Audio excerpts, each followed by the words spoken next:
Olá, você está assistindo a mais um vídeo do canal Pesadelos Reais.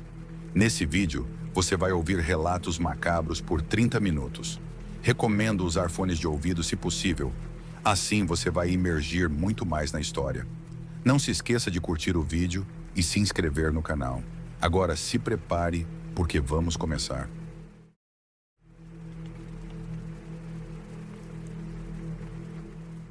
Olá! Vou compartilhar com você a minha história. É uma história que sempre guardei para mim. Além de Maria, que foi quem viveu tudo isso comigo, só minha mãe, minha melhor amiga e pouquíssimas pessoas sabem disso. E sendo honesto, compartilhar com elas foi um erro. Tudo aconteceu em um hotel pequeno, a poucos metros de uma estrada, pouco antes de chegar a um vilarejo que prefiro não nomear, mas que quem conhece a região provavelmente identificará. Fica a cerca de 1h30 da cidade do México. Quando meu avô, que foi como um pai para mim, faleceu, desenvolvi uma fixação por estradas, aquelas que ele sempre me chamava para explorar, mas que eu, por algum motivo, evitava a todo custo. Meu avô cruzou o país de ponta a ponta em sua Kombi, uma Volkswagen de 82. Ele passou por Tijuana, Tamaulipas, Mérida, Narite, Oaxaca e até Los Cabos, aproveitando ao máximo os anos que teve após a aposentadoria. A Kombi foi a única coisa que ele deixou para mim, sem bilhete ou explicação. Sempre acreditei que ele esperava que eu continuasse viajando por aquelas estradas que tanto amou. Eu não suporto dirigir na cidade, mas na estrada é diferente. Há algo de relaxante, quase mágico, que rapidamente descobri ser viciante. Meu avô sabia bem disso. Maria, minha namorada na época, era quem mais me acompanhava nessas aventuras.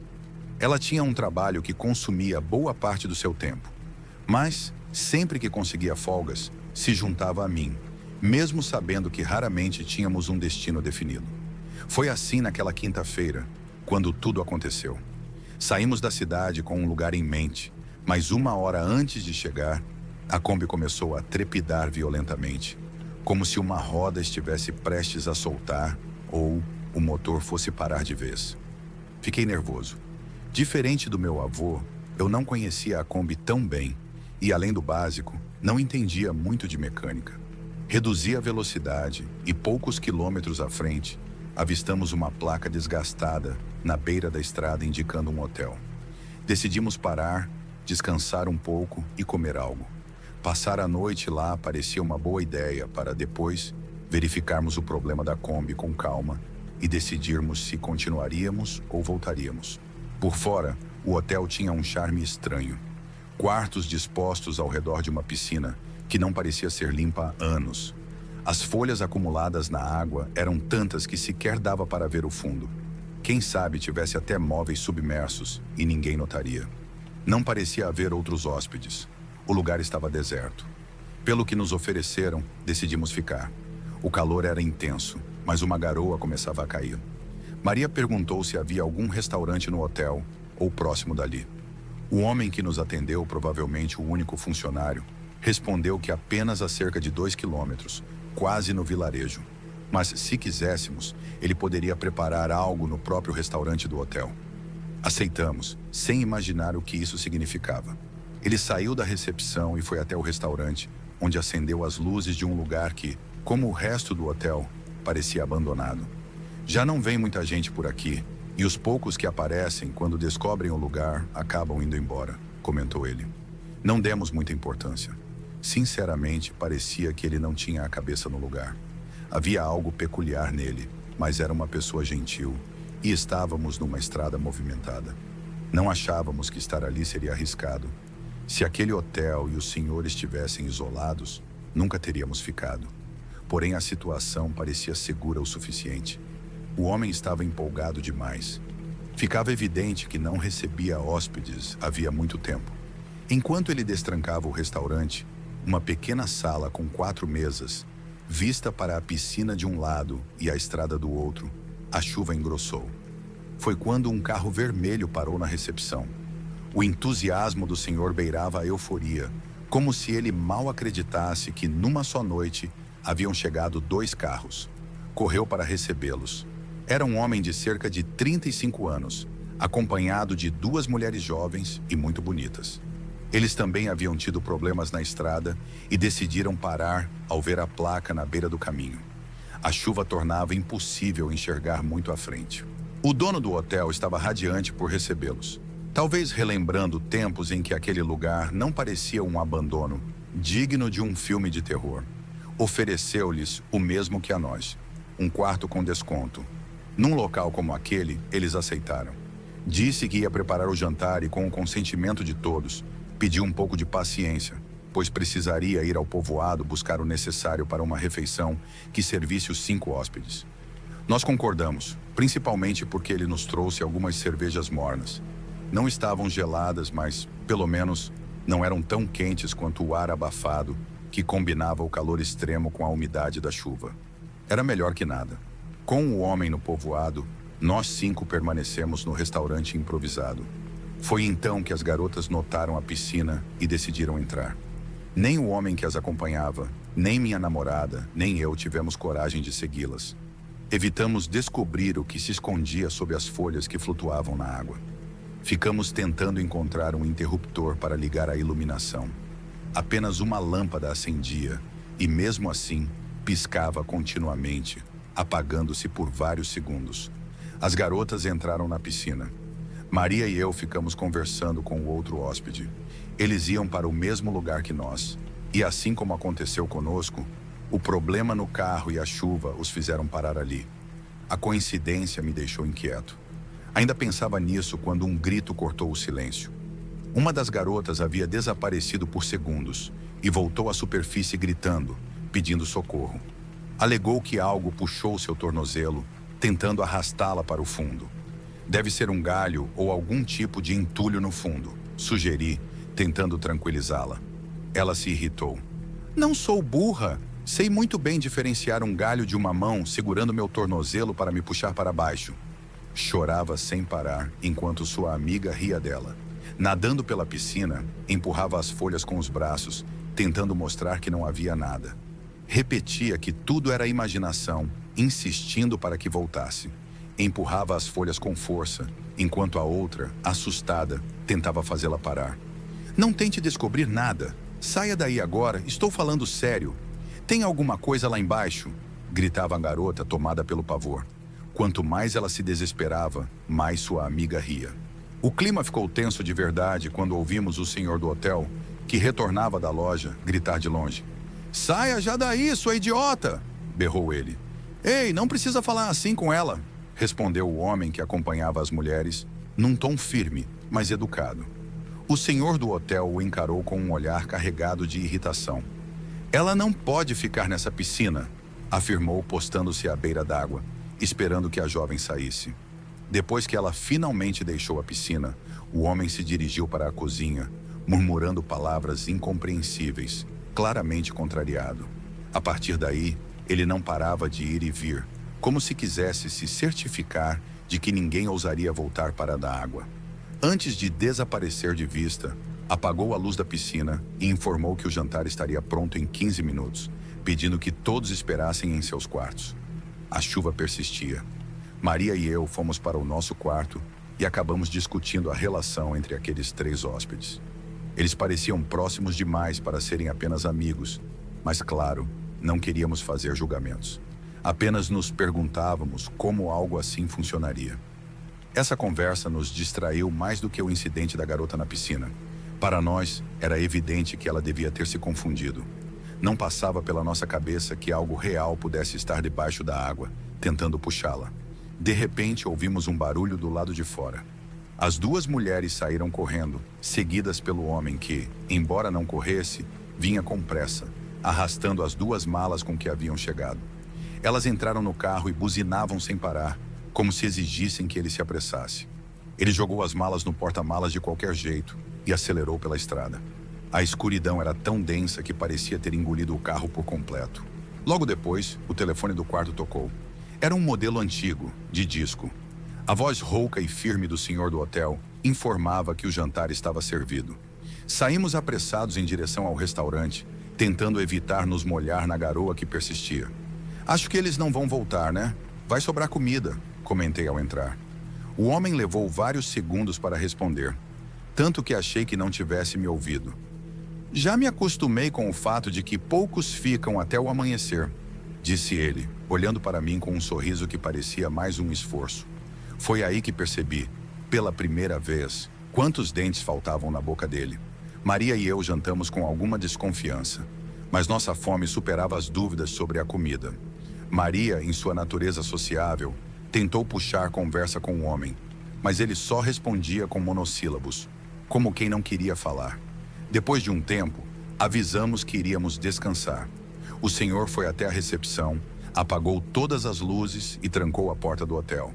Achamos aquilo estranho, mas eu decidi acreditar que nada de ruim aconteceria. Quando passamos ao lado da piscina, já na escuridão total, ouvi claramente algo se movendo na água. Não tive coragem de olhar. Maria também ouviu, mas não disse uma palavra. Não me lembro muito bem do que conversamos no quarto antes de dormir, mas lembro que falamos até o sono nos vencer. O hotel mergulhou numa escuridão completa. Nem mesmo as luzes do corredor estavam acesas. A estrada, antes movimentada, agora parecia um mundo distante. O silêncio era absoluto. Eu estava dormindo, mas algo me fez despertar levemente. Ouvi um som suave, como de algo se acendendo. Entreabri os olhos. Através da cortina fina que cobria a janela do corredor, percebia-se um brilho fraco, como se alguma luz no hotel tivesse sido ligada. Maria sussurrou meu nome. Estava tão exausto que fingi um sono profundo e não respondi. Ela levantou, espiou pela janela, saiu do quarto por alguns segundos e voltou, fechando a porta com um trinco de corrente. Aproximou-se devagar. Por favor, acorde. Há algo no fundo da piscina. Maria sempre foi uma mulher forte. Nunca a tinha ouvido falar com tanto medo. Sua voz parecia a de uma criança assustada. Abri os olhos, confuso, e perguntei o que estava acontecendo. Ela disse que não queria ficar ali nem mais um minuto, que precisava sair. Eu ainda não entendia. Levantei-me, mas ela segurou meu braço e pediu que eu não fizesse barulho. Disse que o senhor estava no corredor. Tentei acalmá-la, dizendo que tudo ficaria bem, que confiasse em mim. Caminhei até a porta e Maria me seguia, apertando meus braços com força. Suas mãos tremiam, seus dedos cravavam em mim. Ela realmente tinha visto algo. Precisava entender o que estava acontecendo e encontrar uma explicação para tranquilizá-la. Abri a porta com cuidado, dizendo que só iria espiar. A piscina da janela não dava para ver nada. Era preciso sair no corredor. Maria ficou no quarto. Cada passo que dei no corredor parecia pesar uma tonelada, como se o tempo desacelerasse e eu relutasse em continuar. A luz da piscina estava ligada, mas piscava de forma irregular. A chuva havia parado.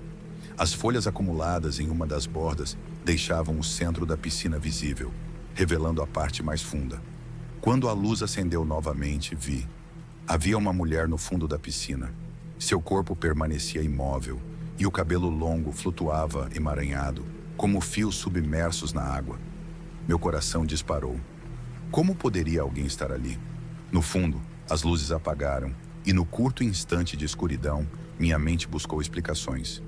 Talvez fosse um manequim que caiu na água, um boneco esquecido ou algo mais macabro, um corpo escondido pelo senhor do hotel. Talvez fosse isso que ele tentava evitar, que descobríssemos o que havia ali. Se fosse alguém vivo, talvez tivesse tocado a garota antes para pedir ajuda. As luzes acenderam novamente.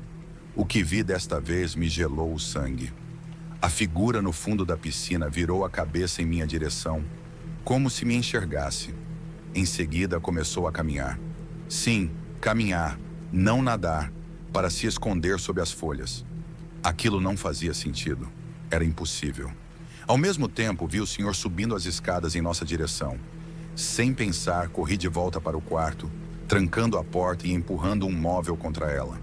Maria me olhou apavorada e, naquele momento, tudo ficou escuro. Despertei algum tempo depois, quase 4 da manhã. Maria me abraçava, tentando me acalmar. Disse que o senhor tinha olhado pela janela, mas não fez nada. Não tentou entrar. Naquele instante, senti um medo que sempre temi concretizar. Falhar em protegê-la. Durante cada viagem, esse pensamento me assombrava. Agora, quando o perigo se tornou real, tive que encarar minha incapacidade de cuidar dela. Levantei-me, ainda meio atordoado, e disse que precisávamos ir embora. Maria começou a guardar as poucas coisas que havíamos tirado da mochila. Enquanto arrumava tudo, contou que a luz da piscina tinha parado de piscar cerca de meia hora antes. Movi o móvel que bloqueava a porta com cuidado, apenas o suficiente para abrir passagem. No corredor, espreitei em direção à piscina. Tudo estava mergulhado na escuridão, sem nenhum sinal aparente, mas eu não conseguia me livrar da sensação de que algo nos observava. Verifiquei rapidamente se o senhor do hotel estava por perto, temendo que ele nos visse fugir. Apesar de já termos pago pela noite e pelo jantar, havia algo na ideia de cruzar com ele novamente que me fazia gelar. Não o avistei. Chamei Maria e saímos em silêncio, pisando leve para evitar qualquer ruído. Descemos as escadas, mas quando estávamos na metade, o grito do senhor nos congelou. Ele vinha correndo de algum ponto distante, gritando algo que não entendemos ou que talvez não quiséssemos entender. As duas portas de madeira que levavam para fora, em direção à Kombi, não estavam trancadas. Empurramos com força, corremos até o veículo e conseguimos ligá-lo antes que o velho chegasse perto. Não paramos até alcançarmos o povoado. Lá, estacionei perto de algo que parecia um posto policial. Permanecemos dentro do carro, aguardando o amanhecer. Dormimos talvez meia hora. Não falamos sobre o que havíamos visto. Parecia inútil buscar explicações. E a lembrança era algo que não queríamos carregar. Mesmo assim, bastava fechar os olhos para que eu voltasse a enxergar aquela figura no fundo da piscina. Com o passar do dia, tentamos nos desconectar. Passeamos pelo povoado, procurando uma forma de deixar aquilo para trás. Pouco antes de começarmos o trajeto de volta à Cidade do México, ao procurar algo para comer na praça principal, vi o outro hóspede do hotel. Ele estava sozinho, sentado em uma mesa do restaurante ao lado do nosso. Não havia sinal das duas garotas. Assim que me viu, ele se levantou e foi embora sem dizer uma palavra. Partimos antes do entardecer. Quando passamos pela estrada em frente ao hotel, a luz do dia suavizava o que, na nossa memória, parecia tão assustador. As paredes cobertas de vegetação e a porta fechada davam ao lugar um ar de abandono. Não havia sinal de hóspedes ou do homem que cuidava dali. Seguimos em frente, decididos a procurar a placa que anunciava o hotel, pensando em removê-la para evitar que outros chegassem ali como nós. Mas a placa não estava mais lá. Quando conto essa história, as pessoas dizem que nos hospedamos, por engano, em um hotel abandonado, habitado por um antigo dono que enlouqueceu. Há quem tente racionalizar, mas ninguém tem explicação para a mulher sob essa água. Muitos insistem que foi imaginação minha, um truque do medo. Mas eu sei que não foi assim.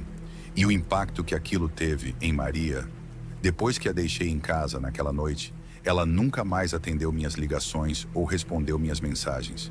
Um ano depois, a reencontrei por acaso. Seu cabelo estava quase todo branco e ela parecia ter envelhecido uma década. Ouvi dizer que se tornou cristã e agora se dedica inteiramente à religião. Espero que tenha encontrado paz. Embora os anos tenham passado, revivi aquela noite em 2 ocasiões. Em noites de luar, diante de uma piscina vazia, ouvi nitidamente sons na água, como se algo estivesse ali.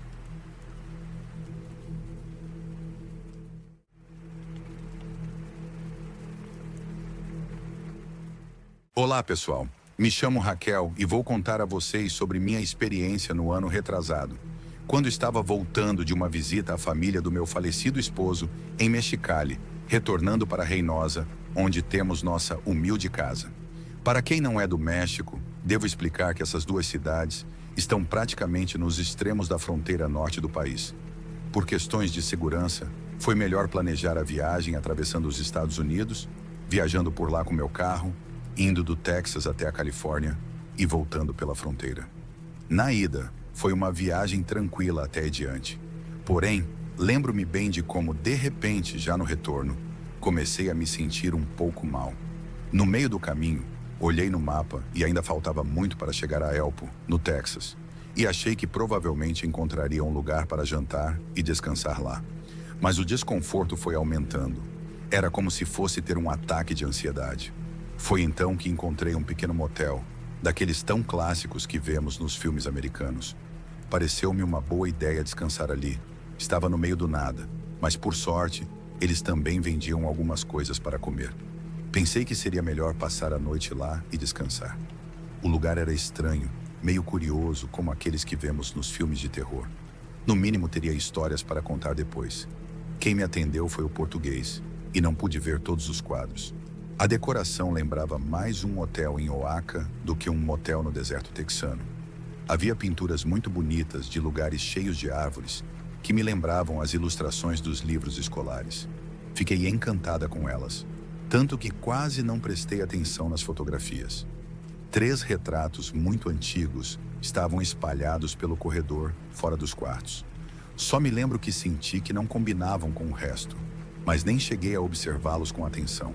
Assim que entrei no meu quarto, me deitei, liguei a TV e adormeci profundamente.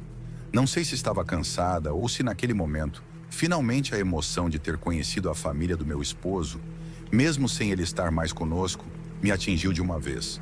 Só sei que adormeci. Acordei quando o quarto estava completamente escuro. Não sabia quanto tempo havia se passado e, por um momento, nem sequer sabia onde estava.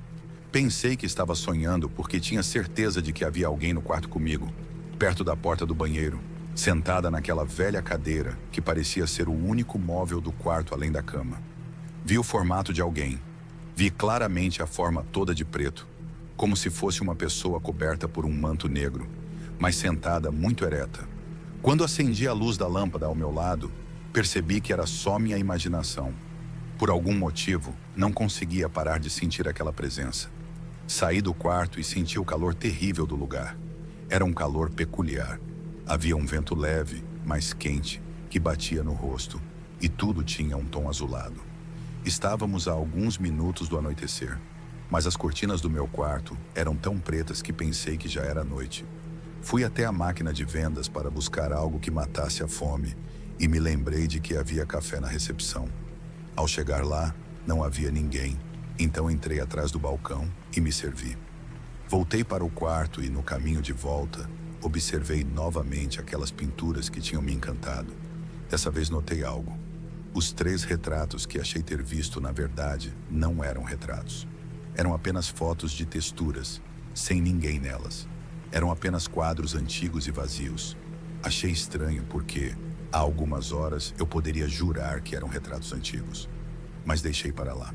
Entrei no quarto um pouco confusa, mas não assustada ou algo do tipo. Liguei a TV para dormir com o som de fundo. Era uma TV antiga, mas tinha timer. Programei para que desligasse à meia-noite e coloquei o alarme para continuar minha viagem ao amanhecer. Pensei que com aquelas horas de sono, mais o descanso da tarde, seria suficiente para seguir. Poderia buscar algo na próxima cidade ou até já em Elpo. Assim que me deitei, adormeci com facilidade e o som começou a invadir meus sonhos, transformando-se em pesadelos. Eu me via em um campo aberto enorme, com árvores ao fundo, e caminhava em direção a elas porque, onde estava, me sentia em perigo. No entanto, entre as árvores havia mulheres de preto, mulheres que me aterrorizavam. Mas no sonho, eu sabia que precisava passar por elas. Aos poucos, comecei a perceber que estava dormindo e tentei me despertar, pensando em desligar a televisão e silenciar aquele som que estava se infiltrando nos meus sonhos. Não sei se já aconteceu com vocês, mas é uma sensação peculiar quando o som da televisão ou algo ao redor invade nossos sonhos, influenciando-os de maneiras estranhas. Continuei ouvindo até que finalmente consegui abrir os olhos. A televisão já estava desligada. Olhei o relógio e eram 3:05 da manhã. Restavam 2 horas até o alarme tocar para eu seguir meu caminho. Foi quando notei uma silhueta colada à parede. Alguém estava parado ali. Minha primeira reação foi tentar correr, mas parecia que ainda estava dormindo. Minhas pernas não me obedeciam, nem sequer consegui movê-las. Com muito esforço, estiquei o braço para acender a luz da luminária ao lado da cama. Foi então que percebi que novamente não havia ninguém ali. Porém, algo novo chamou minha atenção. Um quadro na parede que eu não tinha notado antes. Ele mostrava 3 mulheres vestidas de preto em um campo aberto, como uma planície. Provavelmente era uma foto histórica local. mas por algum motivo aquilo me aterrorizava.